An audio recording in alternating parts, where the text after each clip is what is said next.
അപ്പോൾ ഗൈസ് നമ്മൾ വീണ്ടും ഡൽഹിക്ക് പോവാണ്. ഡൽഹിക്കല്ല, ഇത്തവണ ചണ്ഡീഗഡിലോട്ടാണ് പോകുന്നത്. അപ്പം നമ്മൾ അവിടെ ചെന്ന് 2 വണ്ടി എടുക്കുന്നു, തിരിച്ചു വരുന്നു. ഇതാണ് നമ്മുടെ പ്ലാന്.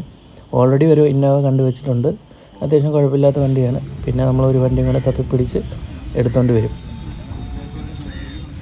നമുക്കിപ്പോൾ ഫ്ലൈറ്റിൻ്റെ ടൈം 2 മണിക്കാണ്. അതുമാത്രമല്ല, നമുക്ക് ചണ്ഡീഗഡ് വരെ പോകണമെങ്കിൽ ഡയറക്റ്റ് ഫ്ലൈറ്റ് അല്ല, നമ്മൾ കണക്റ്റഡ് ഫ്ലൈറ്റാണ് ബുക്ക് ചെയ്തേക്കുന്നത്. ഡൽഹി ഇറങ്ങി ഡൽഹിയിൽ നിന്ന് വേറെ ഫ്ലൈറ്റിനാണ് അങ്ങോട്ട് പോകേണ്ടത്. അപ്പം എന്തുവായാലും അത്യാവശ്യം വൈകാൻ ചാൻസ് ഉണ്ട്. അപ്പം ഇന്ന് എന്തായാലും ചെന്നിട്ട് നമുക്ക് നടക്കത്തില്ല. പിറ്റേ ദിവസമായിരിക്കും, അടുത്ത ദിവസമായിരിക്കും നമ്മൾ വണ്ടി കാണാൻ വേണ്ടി പോകുന്നത്. അപ്പോൾ നമ്മൾ ഓൾറെഡി ഡൽഹി എയർപോർട്ട് എത്താറായി. ഇനി നമുക്ക് ഇവിടെ നിന്ന് ചണ്ഡീഗഡിലുള്ള ഫ്ലൈറ്റിന് കയറിയിട്ട് വേണം പോകാൻ. അപ്പം നമുക്ക് അടുത്ത കാര്യം എന്ന് പറഞ്ഞു കഴിഞ്ഞാൽ, അവിടെ ചെല്ലുമ്പോൾ എന്തായാലും നൈറ്റാവും. നൈറ്റായി കഴിഞ്ഞാൽ പിറ്റേ ദിവസം നമ്മൾ രാവിലെ തന്നെ എണ്ണിച്ചിട്ട് വണ്ടിയുടെ അടുക്കലോട്ട് പോകും.